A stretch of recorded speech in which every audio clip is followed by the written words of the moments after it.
Halo para noise, balik lagi ada Coki Pardede di sini dan juga ada Tretan Muslim seperti biasa. Di podcast Musuh Masyarakat ini tentunya kita akan membahas opini-opini. Benar. Yang tentunya tidak sejalan dengan opini masyarakat. Benar. Makanya namanya kita podcastnya adalah Musuh Masyarakat. Yoi, dan kita anjurkan kalau Anda mendengarkan podcast ini jangan bersama keluarga Anda. Ini adalah beberapa orang yang tidak kita anjurkan mendengarkan podcast ini bersama Anda. Yoi. Yang pertama adalah ayah ibu. Karena belum tentu point of view-nya sama dengan apalagi kita. ayah ibu Anda konservatif. Betul. Sangat fanatis terhadap oposisi. Betul. Terus yang kedua adalah para pemuka adat.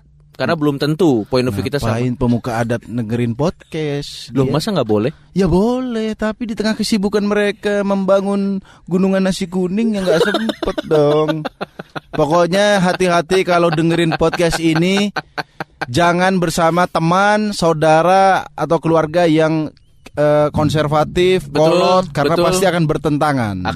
Kan kita sudah peringatkan, ini musuh masyarakat namanya. Betul. Dan kita ini sudah ada beberapa episode. Dan episode kali ini tentunya apa yang akan kita bahas, opini kita tidak kalah kontroversi dengan episode-episode sebelumnya ya. Yoi. Dimana di zaman sekarang ini biasanya sangat gencar yang namanya haters, terutama di sosial media. Yang paling banyak sih biasanya di sosial media.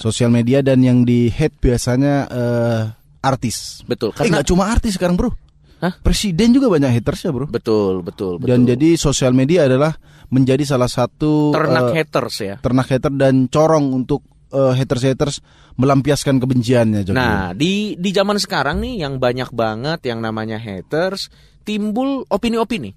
Kebanyakan tidak setuju dengan adanya haters. Benar. Karena menurut mereka haters ini tidak membangun.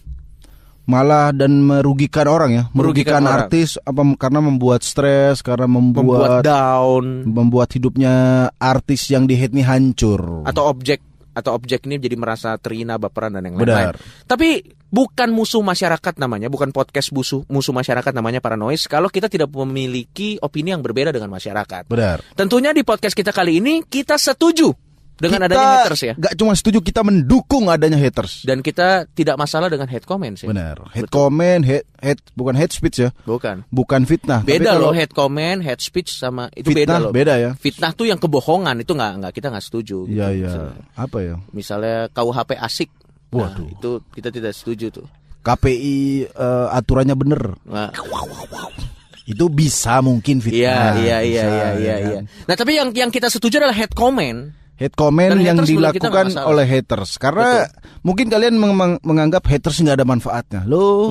Kita akan bedah. Bahwa ada banyak manfaat dari hate comment dan haters. Haters itu banyak. Tapi sebelum kita bahas apa manfaat-manfaat haters dan poin-poin positif dari haters. Yoi. Udah saatnya kita untuk membedah definisi haters dulu, Pak. Menurut sumber-sumber yang tidak kredibel. Ini saya sudah buka, ini serius ya, ada loh Pak namanya. Nama website adalah definisimenurutparaahli.com. Ini sombong banget website ini bangsat. Ahli, kenapa dia mengklaim dirinya ahli? Ya nggak tahu, kan dinamai sosial media bebas-bebas. Silakan. Jadi dia bilang begini Pak, definisi haters adalah seseorang yang tidak bisa bahagia. Itu bukan haters. Melihat kesuksesan orang lain. Oh iya. Jadi daripada melihat kebahagiaan mereka, haters akan selalu mencoba mencari aib. Ini mah tetangga yang rese, bukan haters. Kalau tetangga beli mobil, pesugihan tuh kayaknya. Ini haters dari mana? Ini dari paraahli.com loh ya. Ahli apa ini, bro? Coba dibaca lagi, Coki. Mencari aib dan memperlihatkan berbagai macam kekurangan pada orang yang dibencinya. Oh iya. Jadi pada era teknologi informasi ini, kebanyakan haters berasal dari kalangan netizen yang seperti kita bilang tadi ya. Benar.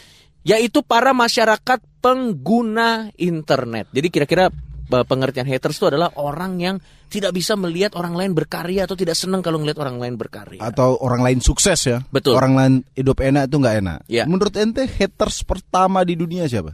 Haters pertama di dunia. Haters pertama di dunia itu adalah iblis dan setan, bro. Kenapa? Karena dia menggoda Nabi Adam untuk memakan buah huldi. Apa itu? Ya Allah, ini nih kalau orang tidak punya agama Dia percaya sama Kinder Joy ya begini. Tidak susah ngobrol Nabi Adam, ngobrol iblis diusir dari surga susah. Referensinya kalau nggak sejalan. Loh, masa gua nggak? Ya kalau nggak tahu daripada so tahu, Pak. Itu kan umum sekali, Coki. Ente pas kecil nih ceritain kisah-kisah apa ente? Jagoan neon. Jadi dulu iblis tuh Coba ceritain dulu dong. iri terhadap Nabi Adam, makanya menggoda Nabi Adam dan diusir dari surga. Oh, jadi, itu haters pertama. Haters pertama itu adalah iblis. Dan jadi haters sekarang itu adalah keturunan iblis. Bedanya di sosial media sekarang bukan di Taman Huldi, Taman Firdaus, Taman surga. Itu adalah haters pertama. Dan menurut ente ada manfaat gak? Jelas. Menurut gue ya, walaupun haters ini tidak bisa melihat orang lain bahagia atau tidak bisa melihat orang lain istilahnya apa ya, berkarya. Tapi fakta yang nggak bisa kita deny atau fakta yang tidak bisa kita pungkiri adalah, coba banyak nggak artis atau public figure yang naik gara-gara haters? Benar. Dulu aku kenal pertama yang disebut istilah haters tuh dulu pada saat PW Gaskin, bro. PW Gaskin tuh dulu di Facebook sampai ada banyak banget anti PW Gaskin. Dan menurutku ya, selain mungkin musiknya enak, dia salah satu band yang dibesarkan lewat haters. Karena nggak disukai, apa nih alay nih apa nih, jadi rame, Pak. Iya. Meskipun negatif, tapi tetap negatif. Kangen band. Gila loh, Kangen Band tuh yang naik dari dia tuh memang yang negatif-negatif. Gini, tapi saya yakin hatersnya Kangen Band hafal lagunya. Betul. Karena apa? Sesuatu yang kita benci biasanya kan kita pikirin terus. Aku mohon kau mengerti. Lagu apa ini? Yolanda. Lah ini Yolanda. Kenapa aku hafal lagu Yolanda? Begitu, bro. Ya kan? Gini, ente kalau nge-hate orang, nge-hate sesuatu kan pasti mikirin. Betul. Lagu apa nih? Betul. Masa lagu ku mohon kau mengerti, ya kan? Ya. Yolanda, loh, jadi ngafalin, jadi ngobrol terus, ya kan? Jadi sebenarnya manfaat pertama haters adalah tanpa kita sadari itu adalah teknik marketing yang paling jitu, Pak. Benar. Karena banyak sekali public figure, band atau konten kreator atau apapun yang besar dari haters dan dampaknya itu nggak bisa kita pungkiri. Contoh, misalnya Kangen Band, jelas dulu dia terkenal banget, Pak.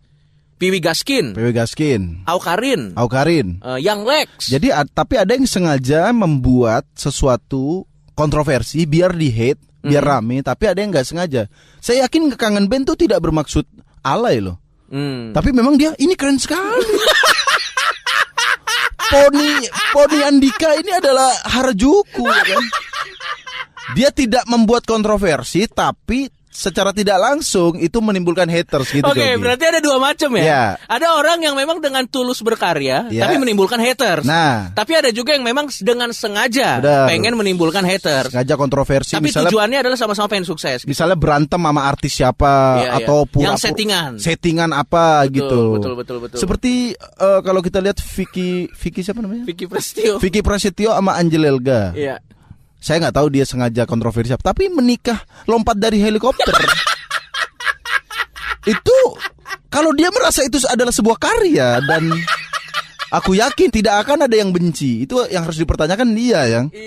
Sekali lagi kan kita bilang bahwa haters itu diciptakan dari. Lo masih inget aja lo dia nikah loncat dari helikopter. Nah itulah haters, Coki. Aku kesel sama adegan Vicky Prasetyo lompat dari helikopter. Makanya aku inget terus. Terngiang-ngiang. Dan jadi marketing lo omongin terus dan namanya naik. Itu dia gitu. Sekali lagi kita jelasin bahwa haters muncul gara-gara atau orang nge-hate itu gara-gara sengaja bikin kontroversi atau dia tidak sengaja. Tapi banyak memang artis yang tidak mungkin mengakui dong. Aku tidak bikin kontroversi. Aku yakin lompat dari helikopter adalah sebuah karya seni. Tidak. Ya mungkin ada yang berkeyakinan begitu. Silakan.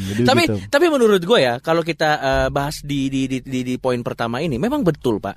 Seseorang yang hatersnya tidak banyak, biasanya untuk naik itu agak susah loh, Pak. Makanya kalau jadi gini, susah Pak, susah. Seperti kalau dia tidak bisa bikin karya yang bagus banget, ya dia bikin sesuatu yang ngeselin banget. Betul. Karena kalau bagus banget kan udah pasti banyak fans. Kalau nggak bisa bagus banget, bikin aja yang ngeselin banget. Bahkan orang yang karyanya bagus banget pun tetap punya haters loh, Pak. Iya juga ya, pasti ada. Tapi kan tidak sebanyak orang yang memang sengaja menciptakan sebuah kontroversi. Seperti yang baru-baru ini ada Barbie Kumalasari, Joki. Betul. Dia bikin lagu Yang menurut dia itu di wawancaranya Boy William, saya kok nonton di Barbie Kumalasari ya.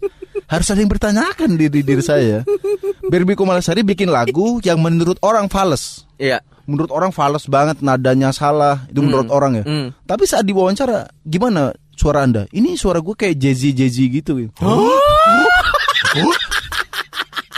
Kita nggak bisa nyalain Barbie Kumalasari. Siapa tahu menurut dia Jay-Z yang dia dengerin ya begitu. Iya, Jay-Z iya. di negara-negara Uganda. Seperti suara Barbie Kumalasari mungkin, kita nggak tahu. Tapi saat ditanya apakah Anda sengaja bikin kontroversi, tidak, pasti jawabannya tidak. Sama ini lo ingat gak penyanyi dangdut yang pusing pala Barbie. Oh ya. Itu yang jiplak lagu Pak, Meghan Trainor. Pada saat ditanya apakah Anda pernah mendengar, saya tidak pernah mendengar. Gak apa-apa, kita percaya pada Anda. Terus juga ada juga yang ini Coki. Apa? Yang bikin, kalau penyanyi ya, kita bahas penyanyi ya. Kalau tadi kan suara fals tapi dia nggak ngerasa fals. Ya. Biasanya penyanyi dangdut yang suka bikin goyangan aneh-aneh. Ya. Dulu sempat ada duo serigala goyang dribble. Betul. Kemarin tuh ada duo semangka. Ini dipanggil Kominfo loh. Ya, dia namanya duo semangka. Wanita dengan payudara besar ya. Ya sudah jelas ya kan, semangka mengarah ke situ ya kan. Sudah jelas duo semangka. Oke, terus dia goyangannya juga begitu. Iya. Jadi dia kayak lompat-lompat biar tetenya gonjang-gonjang gitu. Iya benar. Gue udah lihat tuh video klipnya, gila banget sih itu. Nah, itu kan sudah pasti dia menurut saya pokoknya nggak mau berprasangka baik sama orang-orang. Pokoknya kita harus negatif aja sama orang-orang. Sudah jelas namanya duo semangka, goyangannya tete digoncang-goncang. Iya. Kalau ditanya apakah Anda membuat kontroversi? Tidak. Iya. Ini art matamu. Tapi nggak apa-apa kalau Anda mbak-mbak duo semangka meyakini goyang tete digoyang-goyang, namanya aja mantul lagunya tuh. Nah, judulnya lagunya tahu nggak? Mantul ya Pak ya. Pacarku mantul tak kentul-kentul. Itu maksudnya. Anjing lo hafal bangsat. Ya itu dia haters. Kalau kita nggak suka sama sesuatu, kita kan menonton, mempelajari, lebih hafal dari fans aslinya mungkin. Ya jadi haters ada manfaatnya. Di poin pertama manfaatnya adalah sebenarnya akan membesarkan si objeknya itu ya. Benar. Dan sebenarnya menurut gua tergantung cara kita menanggapinya sih. Kalau kita baper itu akan menghancurkan kita. Tapi kalau kita menanggapinya dengan elok, kita bisa akan besar. Tapi memang kita agak susah dideteksi, Coki. Ada artis yang memang sepertinya berjiwa besar atau memang nggak tahu malu. Seperti ada seorang artis, begitu dia suara nyanyinya fals, ya kan? Ditanya, ini Jay-Z. Iya. Matamu Jay-Z di mana? Ya ini kita lihat ini antara berjiwa besar atau memang nggak tahu diri atau memang dia menutup fakta bahwa suaranya fals. Iya. Gak apa-apa, itu terserah orang itu untuk menyikapinya. Yang jelas sekali lagi haters ada manfaatnya, yaitu membesarkan nama seseorang. Jadi tergantung cara kita menyikapinya. Benar. Dan memang sudah tidak bisa dideny, sudah tidak bisa dipungkiri bahwa list artis-artis yang besar karena haters banyak banget Pak. Banyak dan terbukti naik namanya. Dan terbukti naik. Contoh Lucinta Luna, siapa yang gak kenal Lucinta Luna? Gini, saya tuh gak benci sama Lucinta Luna ya. Sama, gue juga. Tapi kita teliti deh, Lucinta Luna itu apa sebenarnya? Bukan siapa ya? Apa? Dia tuh objek apa? Kok bisa seseorang yang katanya dia nggak ngaku transgender terus rame? Loh ini saya nggak nanya siapa dan ngapain. Dia tuh apa dulu? Tolong ya, buat yang tahu Lucinta Luna tuh apa? Asal usulnya dari mana? Oke? Ada yang tahu nggak? Tiba-tiba nih ada orang katanya nggak ngaku, tiba-tiba jadi artis. Sekarang rame. Ya gara-gara Anda orang bangsat yang nge-hate. Anda gini, orang-orang haters tuh gitu, nge-hate. Apaan sih ngurusin orang ini? Lu goblok. Lu ngurusin orang bilang stop making stupid people famous kan? Tapi dia sendiri. Betul ya. Orang tuh apaan nih nggak penting orang ini? Iya. Ya lu komen dong, berarti penting. Haters. Dan menurut gue Lambe Turah itu salah satu corong yang membesarkan kayak gitu. Lambe Turah itu adalah sebuah LSM menurut saya, bukan akun gosip. LSM pengaduan masyarakat gitu. Betul. Dimana kalau orang sebenarnya menjadi corong buat haters kayak kemana aku harus membenci hari ini? Masalahnya Lambe Turah di banyak cabangnya. Lambe nyinyir, Banyak. Ada golongannya nyinyir, turah, lambe-lambean tuh. Berarti poin yang pertama Tante Rempong. itu satu banyak. ini ya. Itu satu clan kayaknya Coki. Pokoknya misalnya lambe turah belum follow, dia bisa ke Tante Rempong. Loh, saya kok tahu begituan ya? Karena saya juga punya agen di sana. Meneliti, Coki. Betul. Itu adalah manfaat haters, adalah membesarkan nama seseorang. Ya, terus yang kedua menurut gua haters itu walaupun memang di satu sisi bisa membuat objeknya ini menjadi down atau menjadi depresi, tapi sebenarnya kalau kita menanggapinya dengan ya, itu bisa membuat mental kita tangguh loh, Pak. Nah, makanya kalau mental kita tangguh tuh karena haters bisa loh, Pak. Benar, karena kita pernah bertemu beberapa konten kreator yang beneran dia menghadapi hatersnya ya. Ya, dan ada juga yang kaget dengan haters, Coki. Oh iya, jadi kita pernah ketemu. Ini pengalaman pribadi kita. Ada dua macam konten kreator yang kita ketemu. Ada yang udah kebal dengan hater, ada yang karena dia nggak pernah di-hate. Begitu dia bikin konten yang mungkin tidak relevan atau tidak disukai, begitu dia di-hate, langsung dia stres. Aku ada yang nangis sampai 10 hari katanya, Bro, gara-gara di-hate. Saya nanya, hatersnya macam apa sih? Ya dia bilang, apaan nih, nggak lucu nih, nggak serem nih. Ya Allah, begitu dong. Anda belum pernah dikomen, leher dipisah dari badan seperti kita berdua dong. Ya itu dia, bahwa bukti bahwa kalau konten kreator tidak pernah di-hate, dia nggak tough. Gue ngerti kenapa. Karena beberapa konten kreator terutama dari platform YouTube ya, itu tuh mereka tuh biasanya tuh hidup dalam bubble. Kenapa tuh, Bapak? Hidup dalam bubble di mana mereka udah punya fans sendiri, dan kalau lo punya YouTube channel kan lo bisa meremove komen-komen yang menurut lo nggak asik. Negatif ya? Negatif. Jadi dia ini memang sudah terbiasa hidup dalam bubble di mana yang dia ternak itu cuma pujian, Pak. Dia nggak pernah mau mendengar komentar lain selain dari kenyataan. Yang dia modal dia hidup dalam bubble, hidup dalam delusi. Jadi begitu ada yang negatif dia kaget mungkin ya. Oh, mengapa dunia ini real sekali? Langsung begitu dia begitu ngelihat ada haters gitu. Nah, makanya menurut gua beda sama komedian. Kalau komedian itu kan lahirnya kita bikin konten kan dari berdamai dengan apa yang terjadi ke diri kita. Kepahitan. Kekurangan hidup ya. Jadi kita memang biasa di hate. Gitu. Nah, tapi kalau beberapa konten kreator nih hidup dalam bubble dan mereka tidak biasa menghandle tuh haters, komen-komen hate comment, sehingga bukannya itu membuat mereka menjadi lebih kuat mengarungi kenyataan, tapi malah mereka jadi depresi apa. Lagian kan logikanya gini, Slim. Kalau lo udah mengupload atau ngasih konten lo di sosial media yang bisa dilihat sama semua orang, reaksi orang nggak bisa lo kontrol dong. Iya, mau dia bilang jelek. Iya. Jelek itu bukan hate speech menurutku. Itu masih terendah itu. Apa nih jelek? Ya jelek mah biasa aja jelek. Makanya itu mah kejujuran mungkin.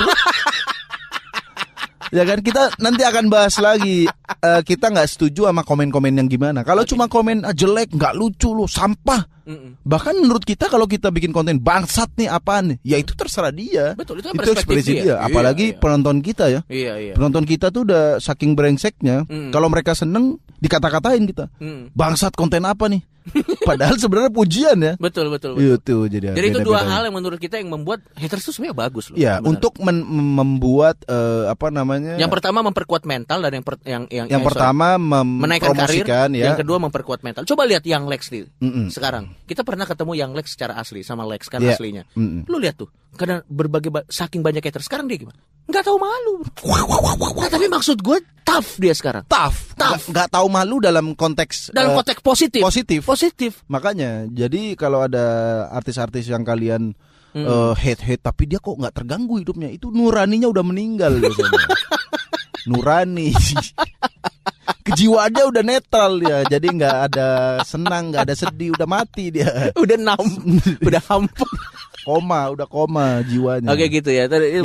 Tapi sekali lagi ya, kita mau tegaskan di sini, kalau kita sama hate comment yang cuma ngatain alah lu jelek lu, sampah lu, kita masih setuju. Kecuali isinya ancaman. Itu dia, kita nggak setuju. Misalnya seseorang upload foto anaknya. Betul. Kan nggak semua anak kecil lucu dong. Itu harus kita berdamai dulu. Kita harus paranoid ya. SJW mendingan out aja dari sini. Makanya. Fakta, tidak semua anak kecil lucu dong. Ya, misalnya ya nggak jelek juga. Misalnya apaan anak kecil lu nggak lucu misalnya. Iya. Kan pasti bapaknya tersinggung, Bro. Iya. Darah daging siapa ini? Menurutku kan itu opini. Kalau bilang anaknya nggak lucu, nggak cantik, nggak ganteng, ya itu kan opini orang gitu. Iya, itu kan perspektif. Ya, kecuali dia isinya ancaman. Itu akan saya culik anak kamu. Itu bukan haters ya. Itu memang human trafficking kayaknya. Kita nggak setuju kalau yang Kalau sudah mulai masuk ke ancaman yang secara fisik, Ya. itu memang bisa dilaporin. Atau, Dan gue juga nggak setuju. akan kalau saya itu. bunuh kamu. Ya, itu gua nggak jelas, setuju. jelas salah. Itu jelas-jelas. Apalagi fitnah, Iya. ya kan? Iya, iya, iya. Misalnya Raffi Ahmad Mm-mm. posting foto Rafathar. Iya. Waduh, Rafathar jualan narkoba. Ya. misalnya, ya kan? Misalnya itu nggak boleh. Tidak sejauh itu dong. Iya, misalnya itu udah Iya, parah, iya, ya iya, kan?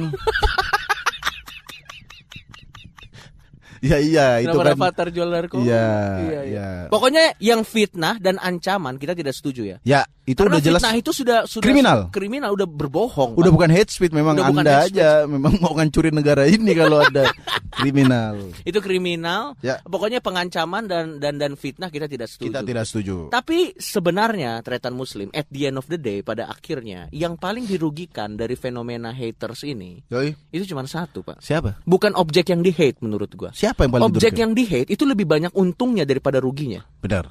Loh, karir naik, Benar. job banyak. Tough, jadi tough Coba lihat, mentalnya. paling enggak kalau lu di hate satu Indonesia, paling enggak dapet lah Endorse, 2 episode, 3 episode di pagi-pagi pasti happy. Nah, jangan pagi-pagi STP doang. Hah? Siang Brownies Trans TV. Oh iya, betul. Sore Rumpi Trans TV. Udah Betul. 3 itu, 3 Udah dapat 3 program kan? trio gosip langsung. Kalau Anda bikin kasus pagi, siang, sore langsung. Combo, triple combo. Dan kalau lo menghandlenya itu tiba-tiba main sinetron aja. Main sinetron. Jadi sebenarnya haters dan hate comment itu lebih banyak positifnya. Betul. Jadi menurut gue yang kasihan dari fenomena haters dan hate comment itu ujung-ujungnya bukan artisnya, Pak. Siapa berarti? Orang yang nge-hate sebenarnya. Benar, karena kami yakin orang yang nge-hate itu adalah pengangguran. Betul. Karena kalau Anda sibuk mikirin deadline kerja, mikirin gaji, Anda nggak sempat nge-hate orang. Betul. Karena Anda menganggur, masih membayang-bayang apakah aku masih hidup besok, ya kan? Betul. Jadi dia memanfaatkan atau orang-orang nggak cuma nganggur, Cogi. Orang-orang yang hidupnya tuh sampah sebenarnya. Betul, yang berantakan. Yang berantakan misalnya dia punya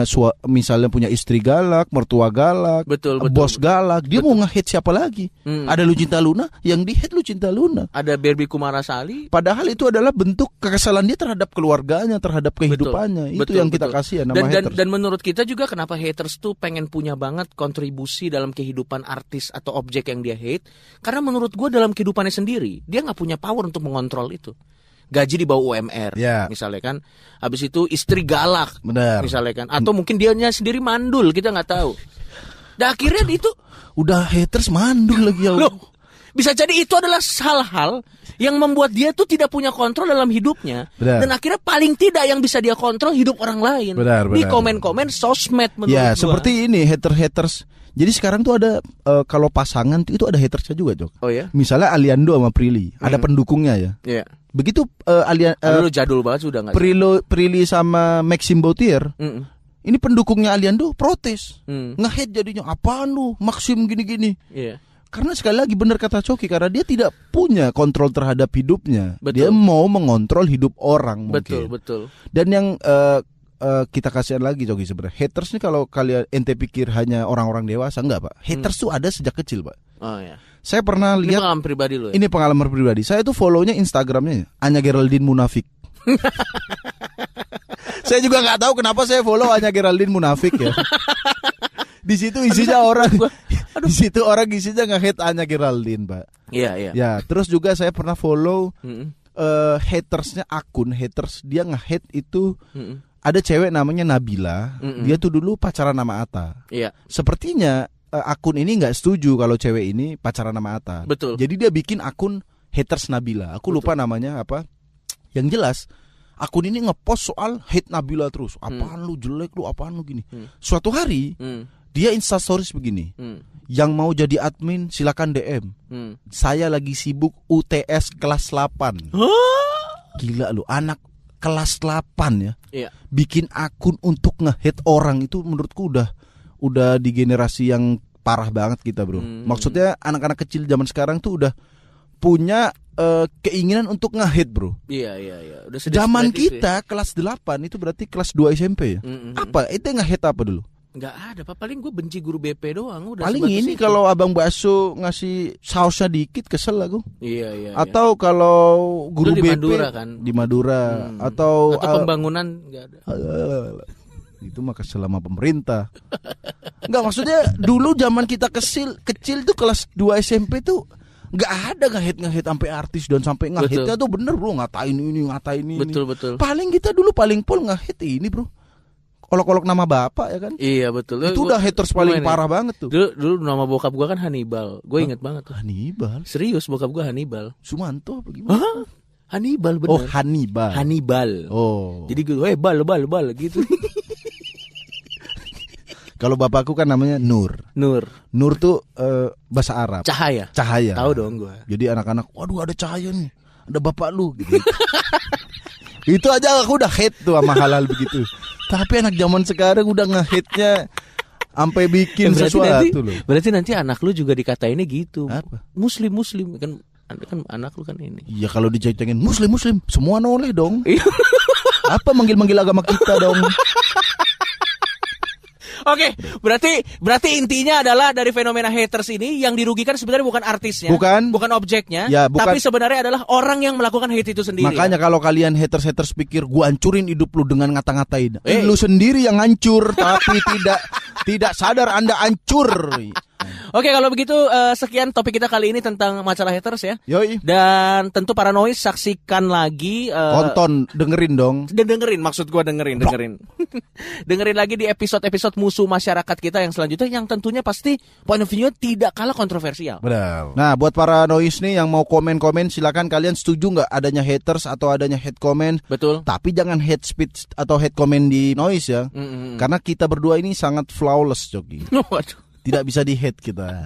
Oke, langsung aja komen dan jangan lupa Masa kita gak bisa di-hate? Gak bisa bro. Coba tanya FP. Blok, udah mau closing masih aja nyerempet bahaya. Oke, langsung aja komen ya kan, buat ajak juga teman-teman kalian untuk download aplikasinya Noise buat dengerin kita berdua. Ini aplikasinya jauh lebih mulia daripada aplikasi mobil Mobile Legend. Aduh, ya ampun. Kenapa masih udah closing. Ya udah, saya Tretan Muslim pamit. Dan saya Joki Pardede Parmi Paranoid. Sampai ketemu lagi di Musuh Masyarakat. Musuh-musuh masyarakat.